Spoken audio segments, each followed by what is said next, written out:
Բարև ձեզ, Օրագիր Նյուզի եթերում օրակարգն է, իմ հյուրն այսօր իրավապաշտպան, լրագրողներ հանուն մարդու իրավունքների ՀԿ նախագահ Ժաննա Ալեքսանյանն է։ Բարև ձեզ Տիկին Ալեքսանյան, շնորհակալ եմ, որ այստեղ եք։ Տիկին Ալեքսանյան, Սրբուհի Գալյանը երեկ բոլորիս վստահեցրեց, որ Հայաստանում քաղբանտարկյալներ չկան, նշեց, որ ԵԽԽՎ-ի համապատասխան զեկույցներն էլ նման արձանագրում են կատարել, որ չունենք քաղբանտարկյալներ, որքանով եք կիսում այս գնահատականը, քանի որ մենք կարծես թե մի փոքր այլ իրականության մեջ ենք ապրում։ Ընդհանրապես չեմ կիսում այդ գնահատականը։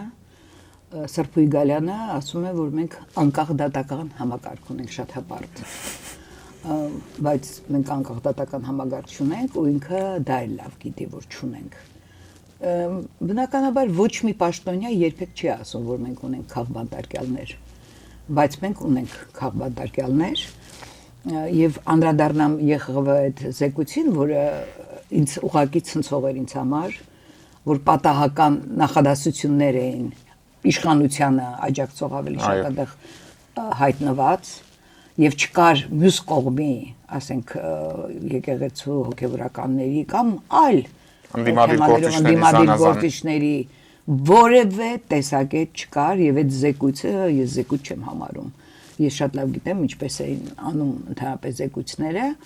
միջազգային եւ մենք չենք տեսնում որևէ ուրեմն արձագանք ինչպես Եվրամիության կողմից եւ Եվրոպայի խորհրդից փաստորեն նույնը եւ դրան զեկույցին նախորդեց կամ զուգահեռ Արարատ Միրզոյանի ելույթը այո որ մեր մոտ հոգեվորականների նկատմամբ հալածանք չի իրականացվում ահա դա բայց ասում է որ նրանք սպանության կոչերով են հանդես եկել այսինքն նախ անմեղության կանխավարկածի խախտում, այդ ամեն ինչը ասեց, ասում է նաև իմ նկատմամբ։ Եվ հետո նոր ասեց, չէ, ես չեմ ուզում անմեղության կանխավարկածը խախտեմ, իսկ այդ ամենը սուտ է։ Քանի որ նախաքննությունը ավարտվեց, ձայնագրություններին ծանոթացանք, մոնտաժված է Բագրատ Սրբազանին վերագրվող ձայնագրությունը եւ սպանության այդ կոչերը ուղղակի նաև ուզում է ողբերգականացնի երևի իրենց դերը Հայաստանի Հանրապետության կյանքում Արարատ Միրզոյանը եւ շատ ցավալի է ես մտածում էի որ ես մտածում էի որ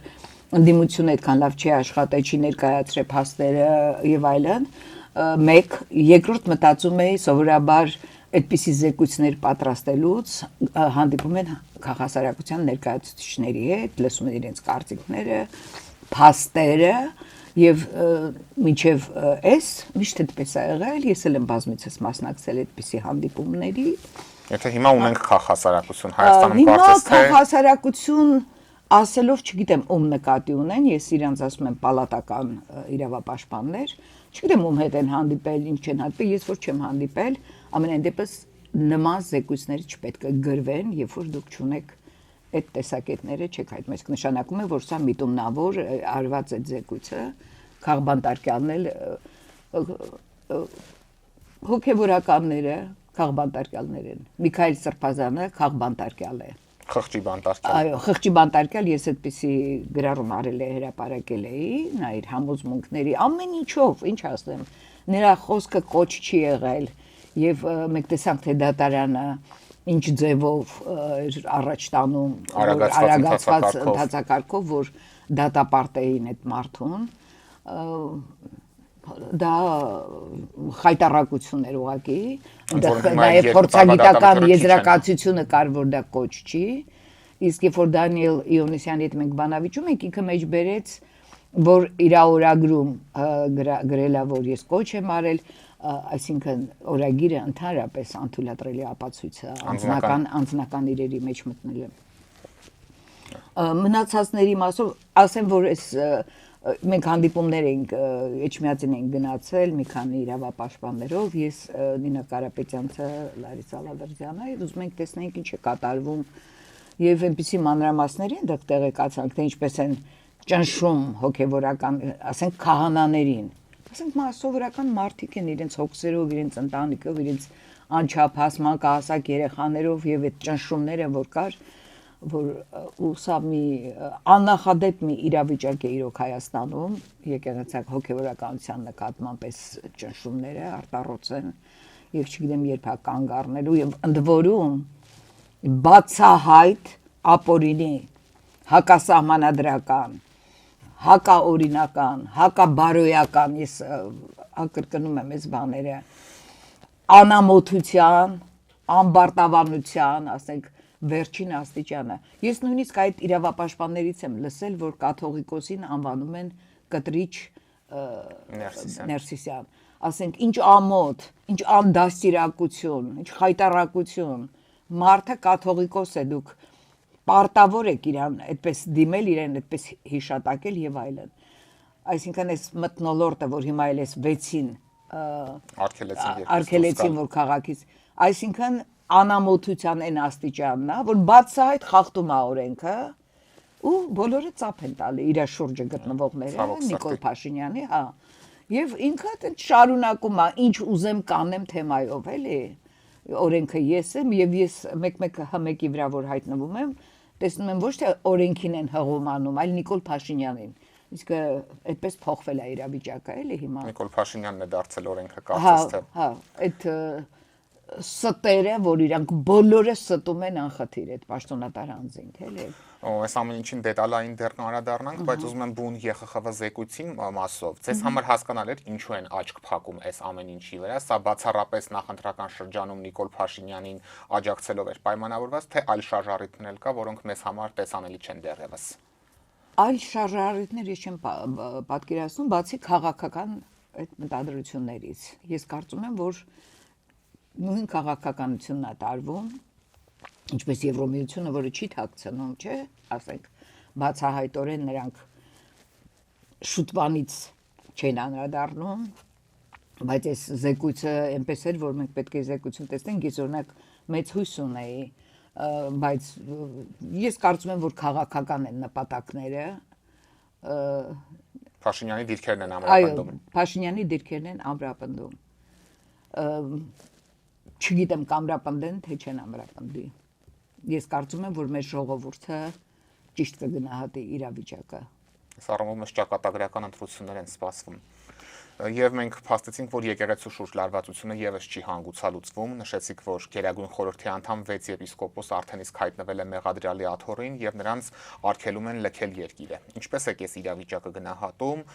եւ արդյոք սրանից հետո էլ իշխանության ներկայացուցիչները կարող են հայտարարել, որ եկեղեցու նկատմամբ արշավ չի իրականացվում, ինչպես Արարատ Միրզոյանը նշեց, որ մեզ մոտ հոգեվորականներին չեն հալածում։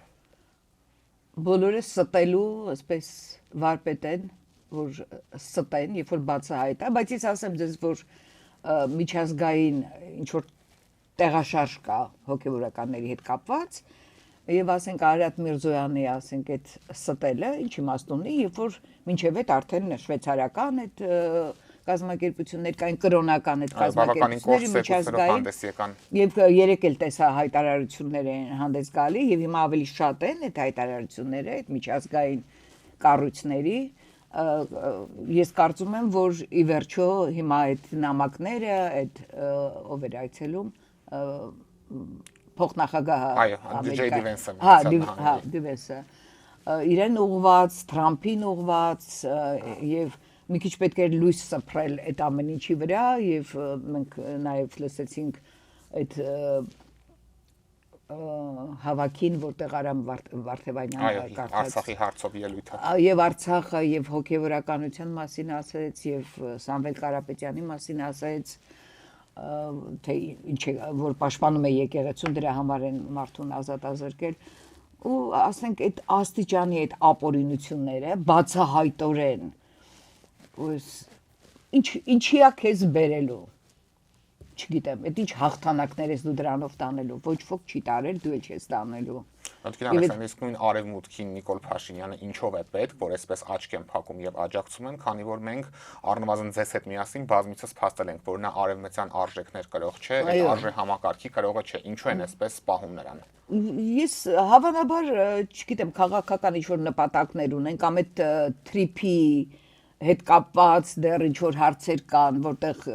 շահագրգռված ունի Եվրոմիությունը, ես ճիշտ ասած չեմ կարող քաղաքագիտական վերլուծություն անել, բայց որ նպատակներ ունեն, դա ակնհայտ է քաղաքական նկատառումներից ելնելով։ Երբեք չէի տեսել, որ ԵԽՂՎ-ն այսպիսի օրինակ զեկույց պատրաստի, օրինակ երեք եղավ Human Rights Watch-ի զեկույց, այդ արեկան գիտեք, բավականին խիստ զեկույց է, ես ասեմ ձեզ։ այնտեղ եւ խոսքի ազատության ես օրինակ ինքս էլ գնահատում եմ որպես խոսքի ազատության հետ կապված Սամվել Կարապետյանին, Սրբազանին եւ այլն եւ այն տղաներին Նարեկ Սամսոնյանին, Վազգեն Սաղաթելյանին, որ կալանքի տակ են պահում, էլի մի հատ խայտարակ վիճակ է Սրբազաններին էի ասեմ, էլի ու Human Rights Watch-ը հենց շեշտել է խոսքի ազատությունը, ընդ որում լրագրողների նկատմամբ դատական հայցերը շատ են ավելացել 50%-ը, այսինքն մեծ մասը դա կառավարության անդամների, լրագրողների դեմ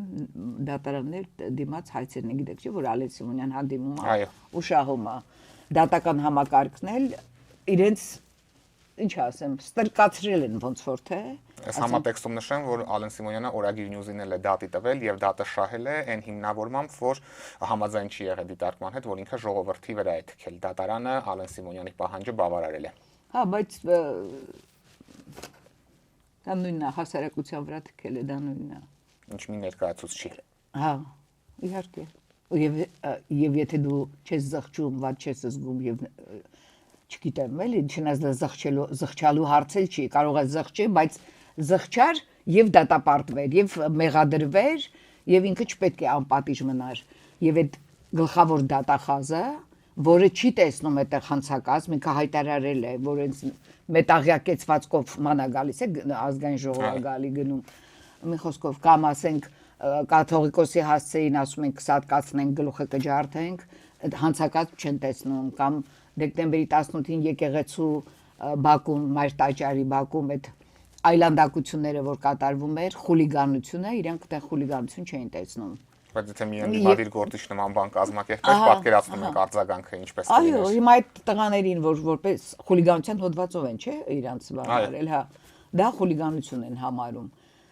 մի խոսքով շատ խայտարակ վիճակ է երբեք Հայաստանը այս վիճակում չի եղել ես ապրել եմ ահագին արդեն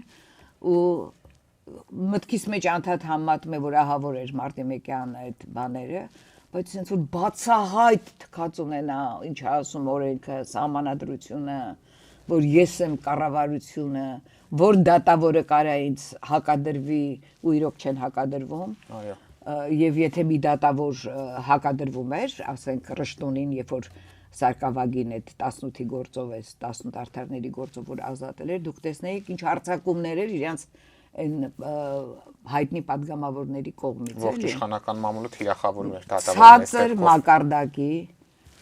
ոչ միայն իրենց ինտելեկտուալ հնարավորություններն են շատ ցածր, այլև իրենց վարքագիծն է անտանելի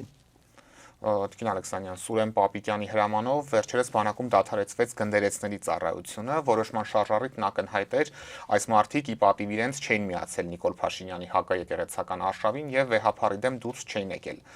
Որպես բանակի խնդիրներին քաջածանոթ իրավապաշտպան կխնդրեմ ներկայացնեք բանակում ինչ դեր ունեին գնդերեցները եւ այս որոշումը ինչ հետևանքներ է ունենալու մեր զինծառայողների համար։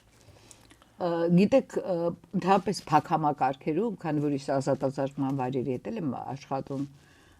շատ այդ հավատը, այդ բանը շատ կարևոր է։ Այդ ապավինելը, հա, այդ խաչին, այդ հոգևոր ուրեմն անձանց ներկայությունը շատ կարևոր է։ Ես հիմա բանակից կասեմ, որ այնտեղ առավել եւս, գրեք, սահմանին կանգնած զինվորը ում ապավինում էլի, ապավինում է Եվ քանի որ ես շատ եմ էլի շփվել այդ ընտանիքների եւ տեսել եմ ինչպես են մայրերը զոհված տղայի թեկուս խաղաղ պայմաններում գրպանից աղոթքներ հանում, չգիտեմ, խաչեր հանում, Աստվածաշունչ։ Եվ մենք մի պատերազմի ժամանակ առավել եւս գիտեք պատերազմից հետո մենք շուրջ 300 զոհված ծառայող ընտանիքներ ենք այցելել։ Եվ ես օրինակ Տավուշի մարզում հանդիպել եմ Բագրատ Սրբազանին, որ ով այցելում էր այդ ընտանիքներին եւ գիտեք որ նա պատերազմի ժամանակ եղել է Շուշիում եւ այլն ինքը այնտեղ էր եւ այդ գնդերեցների դերը շատ մեծ է եղել ովքեր էին կատարում այդ թաղումները այդ հոգեհանգստի արարողությունները ովքեր էին այդ ընտանիքներին մի քիչ մխիթարություն տալիս հասկանում եք ու գիտեք ես շատ բարձր կարծիք եմ մեր հոգեվոր դասի մասին ես օրինակ որ կարգալույծ արվեց Ստեփան Ասատրյանը։ Չէ, Արման Սարոյանը։ Արման Սարոյանը, չէ, ինձ համար տարօրինակ է որ նա ես այդ մակարդակի չեմ տեսել, այ դա տպավորություն չունեմ որ ինքը կրթվել է, օրինակ, ես ասեմ։ Բայց ընդհանուր առմամբ թե քահանաները, թե բան շատ բարձր կարծիք եմ իրանց մասին։ Եվ փաստորեն իրենք չեն կարողացել համոզել որ անցնեն այդ նույն իրենց կողմը, այսպես ասած, բարենորոգման, ճակերտավոր։ Ոտից գլուխ բարենորոգման կարիք ունի, ամբողջ այդ իշխանական բանը Նիկոլ Փաշինյանից սկսած, ու մենք տեսնում ենք եւ տեսել ենք թե ինչ են անում, ոնց են իրենց պահում, հայոյախոսում են, խուլիգանական արտահայտություններ եւ ընդհանրապես, հա, հիմա դուք այդ բարենորոգում բառը գոնե չդնեիք, որ մենք այսքան չբորբոքվեինք, էլի։ Մի խոսքով ես շատ եւ գիտեք զոհվածներ կան գնդերեցներից այս 44-օրյա պատերազմում շատ վատ է որ հանուն իրենց անձնական իշխանությունը պահելու քանդում են ամեն ինչ սա է Ուրիշ ունենք բարձրագույն վրեժխնդրության հետ վրեժխնդրություն չգիտեմ կաթողիկոսի նկատմամբ կամ այդ ամբողջ եկեղեցու դեմ է այս ամեն ինչը Եվ դուք Մասյացոտնի թեմի նախկին առաջնորդի օրինակը նշեցիք, այս մարդիկ Նիկոլ Փաշինյանի գլխավորությամբ հայտարարում են, որ վեհափառին կաթողիկոս չեն համարում, ուստի նրա որոշումներն էլ առ ոչինչ չեն ճանաչում, նույնիսկ կարգալուց անելու եւ թեմի առաջնորդի պաշտոնից հետ կանչելու մասով, գիտեք նաեւ եկեղեցու նկատմամբ վարույթ հարուցվեց համապատասխան որոշումը չկատարելու հիմնավորմամբ։ Ձեր գնահատմամբ որքանով է այս ամեն ինչը տեղավորվում իրավական պետության սահմաններում եւ օրինակ մենք էլ նույն կերպ կարող ենք հայտարարել, որ Նիկոլ Փաշինյանին նրա իշխանությունը չենք ընդունում եւ չկատարենք մեր քաղաքացիական պարտականությունները։ Հայտարարենք, որ այդ որոշումները առ ոչինչ են մեզ համար։ Իհարկե կարող ենք, եթե այդպես է, էլի։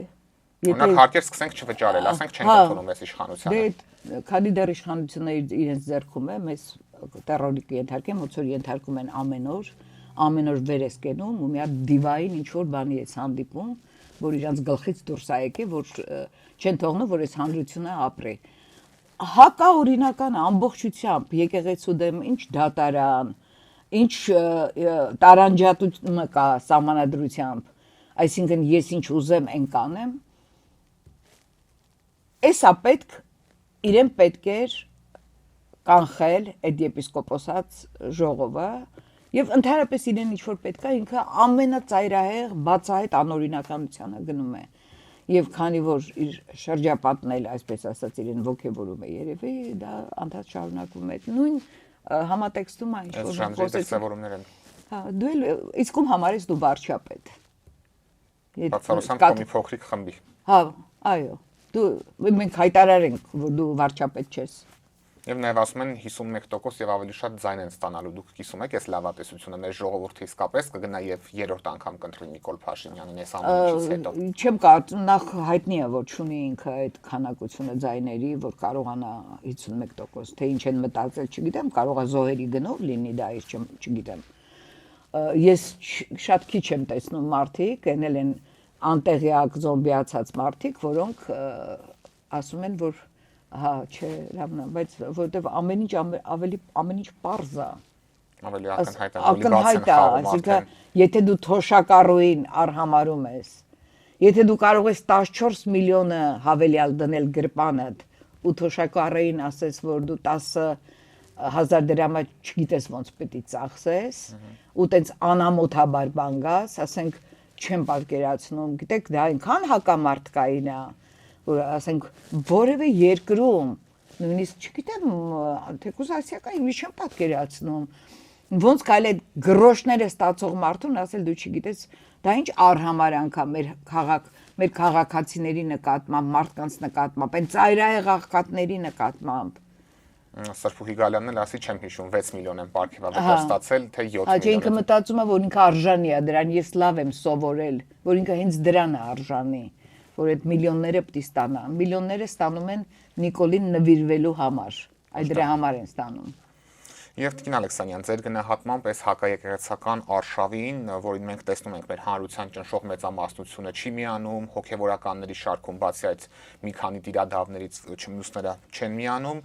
ինչպես պետք է այս ամեն ինչին վերջ տրվի, քանի որ Նիկոլ Փաշինյանին անգամ իր վարկանիշի կորուստը չի կանգնեցնում։ Ես գիտեք այդ մասիսի թեմի այդ պատմությունները, որ այնտեղ ճնշումները շատ էին, ուզում էի sense միտեղ կանգնեի ու կոչ անեի ժողովրդին, որ պաշտպանեք ձեր եկեղեցիները, այդ համայնքներում, ձեր քահանաներին, դուք իրանց աջակցեք։ Հայտնի է, որ եկեղեցու հարցումներով, որ բարձր է ամենաբարձր վարկանիշը ունի եկեղեցին։ Եվ մարդիկ շատ կապված են եկեղեցու հետ եւ այլն։ Եվ իրոք ես էլի այս կոչի համար չեմ կարծում ինձ գործ կառուցեն։ Այդքան լավատես մի եղեք Տիկին Ալեքսանյան։ Աջակցեք եկեղեցում, ձեր համայնքներում գտնվող քահանաներին, մասնակցեք այդ պատարակներին, այս մասնակցությամբ, այս նվիրվածությամբ եւ այս սիրով եկեղեցու դեմ մենք եկեղեցու հետ մենք կարող ենք ինչ որ բանի հասնել։ Չնայած ես չեմ տեսնում, որ դա թուլացել է, բայց ամեն դեպքում պետք է մենք աջակցենք, ոչ թե այդ պարակտումը, որ անում է Նիկոլ Փաշինյանը, դեռ հետագայում է կտեսնենք ինչի համար էր դա անում, ոչ մի լավ բանի համար դա չի անելու։ Օրինակ Երևանում պատարակները ավելի բազմամարդ են դարձել վերջին շրջանում, այս միտումը նկատվում է։ Բայց էլի վերջին տարիներին իրոք բազմամարդ է, հիմա ավելի իհարկե դա պաշտպանություն է, հենց դրանով պետք է մարդիկ պաշտպանեն։ Այս խաղաղության մրցանակը, որ ստանում է եղբայրության եւ խաղաղության մարդասիրության մրցանակը։ Մարդասիրության մրցանակ, պատկերացնում եք, Ալիևի հետ ինքը ստանում է այդ մրցանակը եւ ինչ-որ մի հատ տող ուներ, ես արժանացա այդ պատվին։ Այո, $1 միլիոն էլ պարգևատրվեցին։ Հա, այդ պատիվը պատկերացնում եք գերիները։ Այո։ Ասենք հիմքերը որոնք են այդ եղբայրության, խաղաղության, ինչ հիմքով 150,000 մարդկանց տեղահանելով, Արցախը հանձնելով, ռազմաքաղաքական ղեկավարները այսօր շատերը ցմահ ազատազրկվելով, դա ինչ խաղաղություն է։ Եվ ով չի ուզում խաղաղություն, մենք բոլորս էլ ուզում ենք խաղաղություն, բայց ոչ քո Ալիևի բերած խաղաղությունը, որ հենց 2 օր առաջ եկեղեցիները շարունակում են Արցախում ավերել, բարբարոսաբար ջարդել, դա խաղաղություն է կոչվում, ու ով պետք է դա ընդունի որպես խաղաղության։ Գիտեք, Մուրատովը, որը Նովոյ գազետայի գլխավոր խմբագիր է, որը փակվեց այդ թերթը, նա իրավապաշտպան է եւ այլն։ Նա Նոբելյան մրցանակ ստացավ նախանցյալ տարի եւ նա վաճառեց այդ մրցանակը եւ ամբողջ հասույթը ուղարկեց Ուկրաինայից տեղահանված երեխաներին աջակցություն։ Օրինակ ես մտածում եմ Նիկոլ Փաշինյանը այս գումարով մի քանի արցախցի ընտանիքներին բնակարանով կապահովի։ Բայց չի կասում, դա բացառում է, նա փողի մոլուցք ունի։ Նա եթե կարող է 14 միլիոն դրամը դնի գրպանը, բացի իր աշխատավարձ ու թոշակառուին տենց արհամարական տեքստ ասնի, ոչ կարող է որևէ բարեգործություն ընդունակ չի։ Չեք սպասում։ Չէ, երբեք, ես իրան ճանաչում եմ հետո։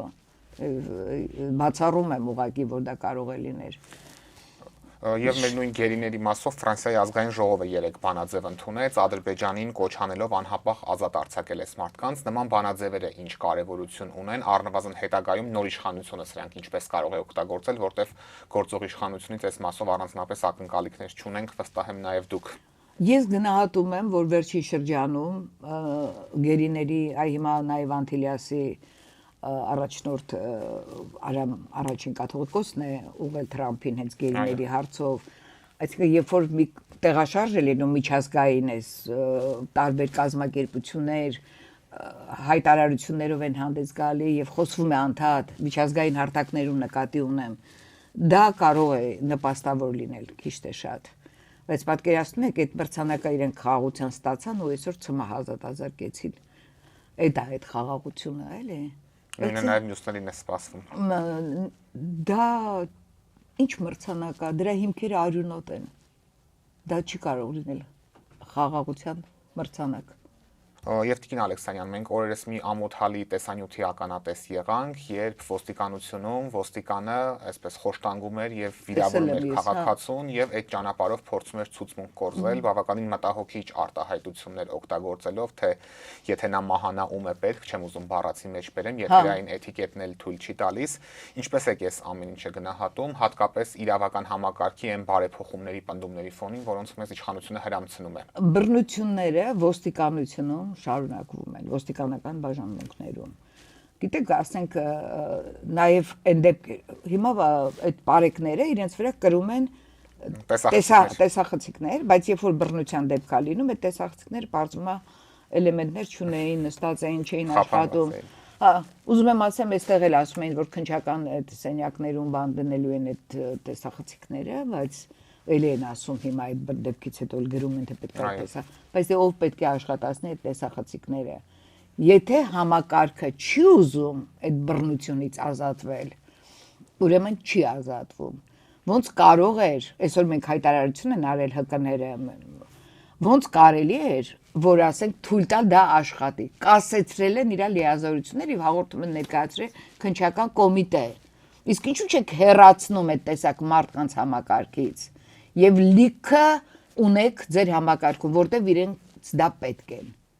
Ընդ որում հոդվածն է ոչ թե խոշտանգման դրվագով են հարուցել, այլ պաշտոնական լիազորությունները չարաշահելու, որը անհամեմատ կյանքում մի հատ խոշտանգման դեպք բացահայտում են։ Եզակի հազարից մի անգամ ինչքան պետքա պայքարեն այդ իրավապաշտպանները, ես գիտեմ, որ Նինայից կազմակերպությունը մի գործով հասավ, բայց գիտեք ինչքան շատ են այդ խոշտանգան դեպքերը, կամ որ դուք ծառայողական քննություն եք նշանակում։ Ինչ ումա պետք ձեր ծառայողական քննությունները։ Ինչ եք պարզում։ Պարզում եք թե քանի մարդ է խոշտանգել այդ նույն անձը։ Հետո իրանք սիրով բաց են թողնում, որ մարդկանց հիշում եք հունիսի 12-ի դեպքերը։ Խոշտանգողների երևի ջոկատ ունեն իրանք, էլի։ Շատ լավ գիտեն ով է խոշտանգում եւ ինչքան է խոշտանգում եւ ինչ է անում։ Այս մարդիկ նաև պաշտոնի առաջխաղացում են ունենում հետագայում, ինչպես Փաշինյանն էր հայտարարել, որ կխրախուսվեն նույն հունիսի 12-ի մասով։ Հա, ինքը անմիջապես ոգևորում էր, հա, դա ինքը թքած ունի ընդհանրապես մարդկային խնդիրների ուղղակի ապշեցուցիչ է, ասենք։ Ոստիկանությունը չի բարեփոխվում ոչ մի կերպ։ Գիտեք ինչ են անում, ոնց որ բանակը, այնպես էլ հիմա ոստիկանությունը ավելի փակ են դարձնում։ Ես պետքա անդադ ասում եմ միշտ էլ, որ քանի որ շատ եմ զբաղվել այդ հարցերով մենք, եւ բանակը շատ ավելի բաց էր։ Սերան Օհանյանի այո, ես միշտ ասում եմ, այո, ես միշտ քննադատում էի, բայց նաեւ չեմ կարող ուրանալ են, ինչ որ իրանք արել են։ Իրանք բոլորն են գիտեն եւ ինձ մի անգամ Սերան Օհանյանը ասաց, որ ես իրան որ տեսա ճիշտ ասած շատ անհարմար զգացի, որ առաջի անգամ էի sense հանդիպում, որ ես ներողություն խնդրեցի, որ այդքան քննադատել եմ իրեն։ Այսինքն զուտ մարդկային բանով էլի։ Ինքն էլ ասաց, որ կառուցողական եմ մոտեցել ձեր հարցերին, որտեղ հետևողական են եղել։ Այո, բոլոր հրապարակումները, որ մենք անում էինք, արձագանքում էին։ Բոլորը չէ, բայց շատ դեպքերում արձագանքել են հաշմանդամ զինվորների, նրանց այդ հիվանդ զինվորների ծառայության հետ կապված եւ արձագանքներ եղել են։ Բայց սրանց Պապիկյանը որևէ մեկին ընդունում է մի հատ ծնողի տղային սպանում են բանակում, հետո իր մայրը ուզում է ասի ինչ եք սպանել, չեն ընդունում։ Իսկ նրանք ընդունում էին բոլոր ծնողներին։ Չգիտեմ, գիտեք ինչ էի ուզում նաև ասել, որ ասենք Ալիևը եղբայրական այդ բառը Ալիևի իրա, չէ վերաբեր Նիկոլ Փաշինյանի եւ Ալիևի եղբայրության մասին է։ Ասենք ոնց եղավ, որ տենց դուք եղբայրացաք, իսկ մեզ տենց թշնամական վերաբերմունք ունեք։ Ասենք ինչու ես կաթողիկոսին ատում, բայց Ալիևի հետ եղբայր։ 5000 զոհերն էին այս եղբայրությանը խանգարում կարծես թե։ Սարսափելի է ուղղակի, որ դու նայում ես այդ բացահայտ պաշտպանությունը, նվիրվածությունը այդ կողմին եւ դա ուզում են ներկայացնել արժանապատվություն, պատիվ։ Չգիտեմ, շատ եմ սպասում, որ փոխվեն այս օրերը մենք չապրենք, որ չկրկնվեն, էլի մենք չտեսնենք Սա ահավոր տառապանք է պատճառում շատ շատերին, մարդկանց, այս հարցակումը, այս հոգևորականների, այս անարդարությունը։ Տիկին նախարարը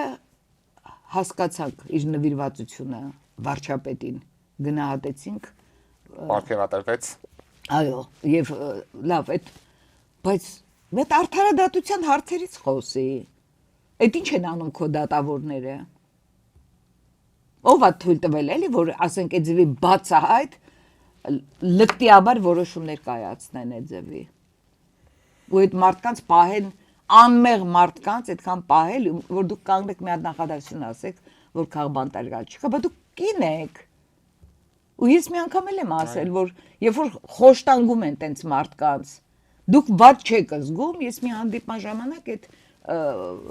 նախարարներին, փոխնախարարներին ասել եմ.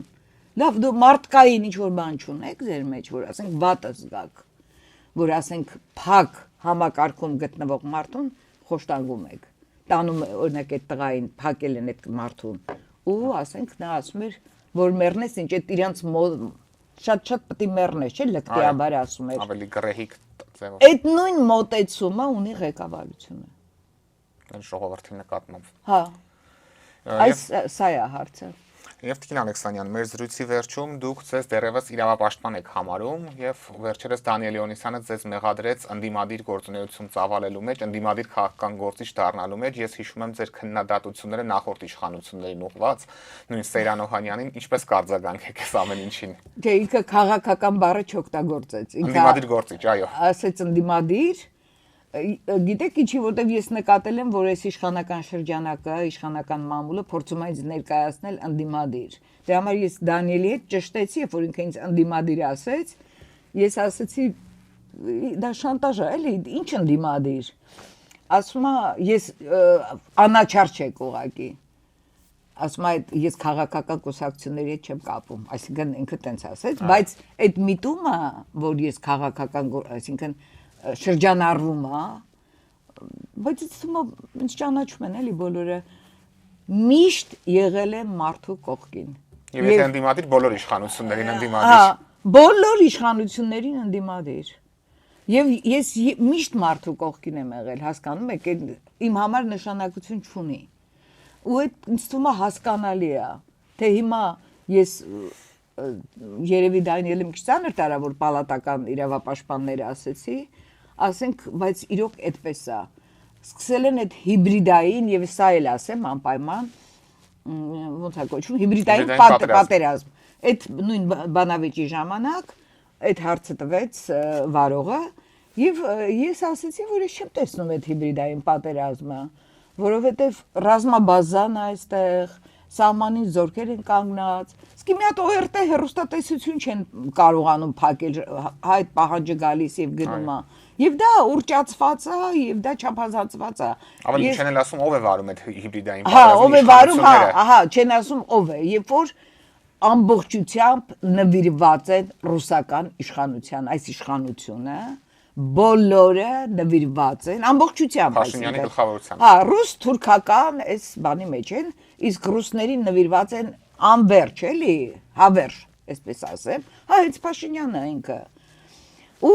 Դանիելը ինձ ասեց, ես քանի որ ասեցի, որ դա չափազանցված է եւ գեներացվում է այդ թեման, ինքը ինձ ասեց, ուրեմն դուք իրենց հետ եք, այսինքն այդ չեղած այդ հիբրիդային այդ բանը Սերմանողի հետ է։ Եվ շատ ուրախացա, որ դրանից 2 օր հետո տեսա, որ Ալեն Սիմոնյանը Նարեկ Կիրակոսյանին հարցազրույցի ժամանակ վերնագիրն էլ կա, նույնիսկ ասեց, որ այդ պատերազմ բառը հանեք, էլ ինքն է Մոսկվա էր գնում։ Այո։ Գուցե իրան շատ պետք էր որ դա ասել։ Ասում է հիբրիդային լավ էլի, ասում է հայտարարություններ են, էլի, ինչ անում են բոլորը դրանք հայտարարություններ, հա, մոտավորապես այդպես էր ասում։ Հիմա թող եւ բանը պատերազմ բառը փոխեց հիբրիդային հարձակումներ կամ այսինքն նույնիսկ ինքը դա հերքում էր։ Եվ հիմա ռուսական օրեր են լինելու Մոսկվայում, մշակութային Հայաստանում, դե ում եք խափում ամեն ինչ արդեն պարզ է, այլ ստելու տեղ չունեք։ Եվ հիմա շատ կուզեի, որ Դանիելը, երբ որ ինձ ասում էր դուք իրենց հետ եք, այդ չեղածների հետ, ասի Ալեն Սիմոնյանը ում հետ էր։ Ով է հիբրիդային պատերազմ վարում։ Ով է հիբրիդային պատերազմ վարում։ Շնորհակալ եմ Տիկին Ալեքսանյան հետաքրքիր զրույցի համար։ Օրակարգն այսօր այսպիսին էր, այն ամփոփեցինք իրավապաշտպան, լրագրողներ հանուն մարդու իրավունքների ՀԿ նախագահ Ժաննա Ալեքսանյանի հետ։ Կհանդիպենք։